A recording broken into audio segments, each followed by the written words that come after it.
Hello and welcome to the 18th episode of the Practical PM, your friend, philosopher and guide to product management. In this episode, we will discuss business and operations for product managers.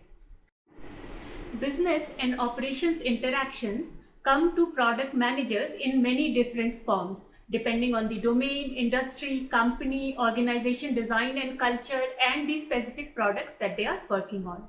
Now, domain or industry specific nuances are varied and too many. So obviously I don't intend to cover those in this episode.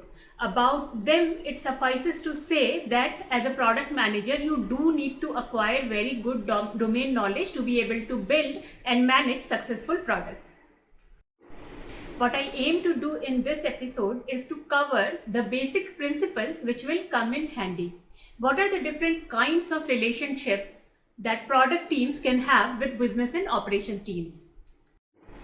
Sometimes these teams can be your customers. When you build products so that growth team can run promotional campaigns or customer support team can get all the relevant product data about a customer right in their support tool, or operations team can fulfill the orders seamlessly and quickly, then the users of your product are the members of these teams. At other times, product team may play a supporting role in a project driven by another team. For example, your supply team might want to onboard many new sellers, but when they go to the sellers, they are told that the sellers not being able to run their own campaigns and their own promotions on the platform is a dampener for them. So the supply team may request for this feature and the product team may pick it up to help supply team meet their goals. Then product teams may be driving certain projects for which they need support from business and operations teams.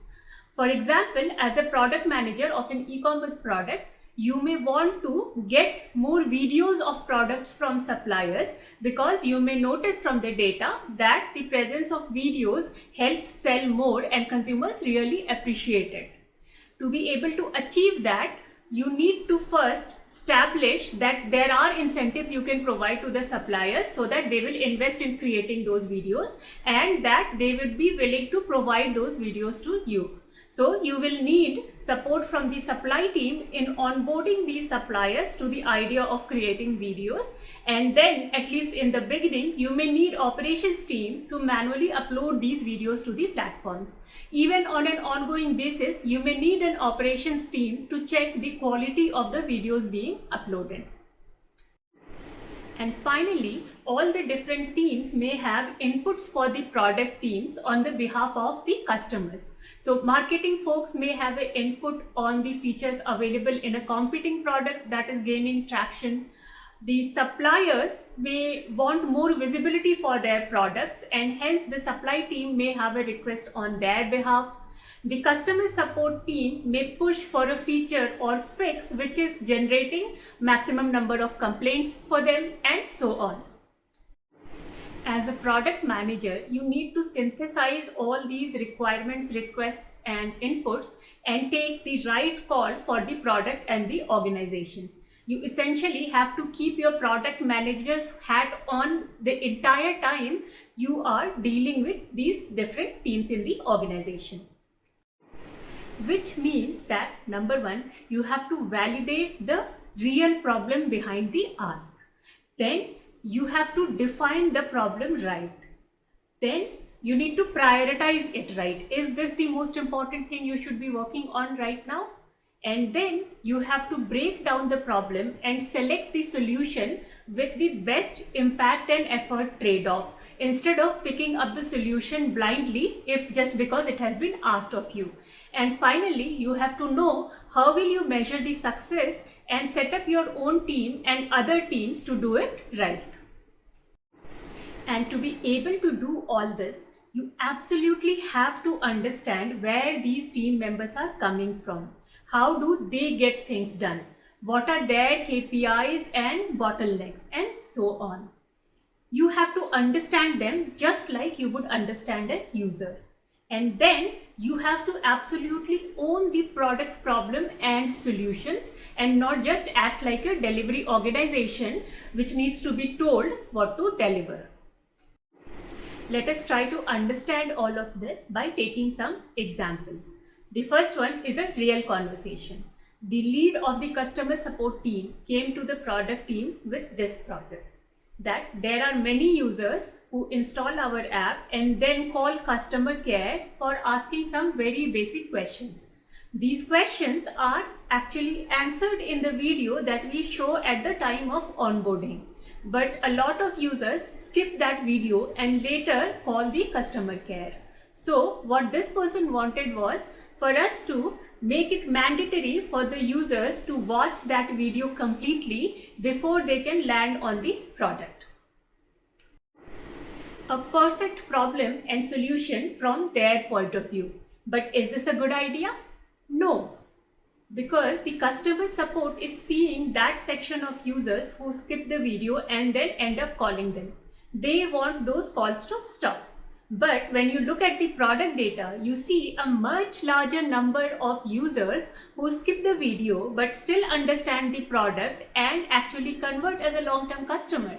So if you made watching the video mandatory, not allowing them to skip it, you will have a significant drop-off among those customers, and that is not desirable at all for the product or the business.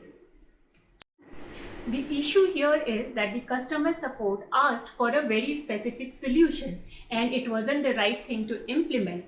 Why? Because the problem definition itself was very narrow.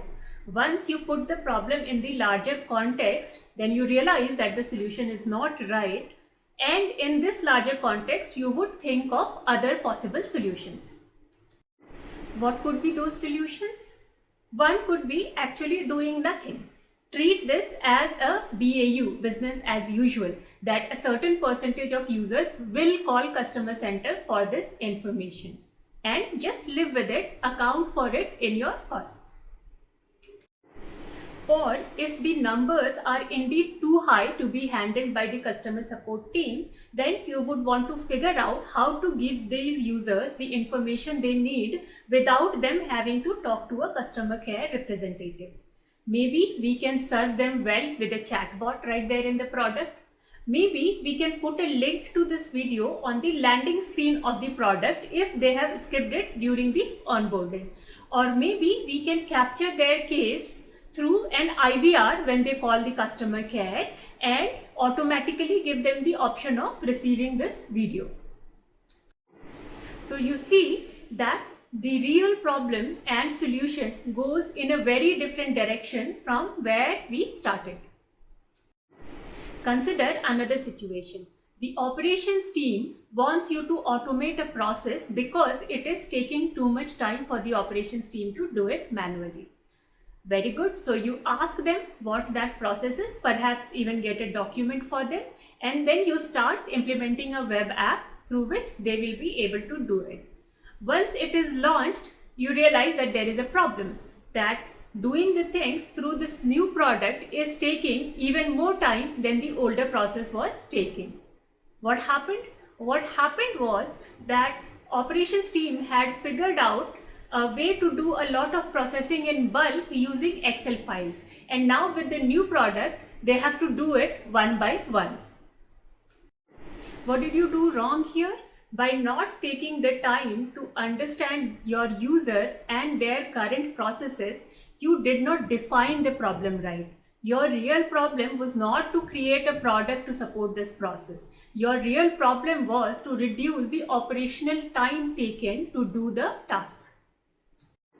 If you had taken time to study the current process and really understood the requirements, you may have realized that the maximum time saving will come from doing the processing in bulk, and then your actual product might have been much simpler.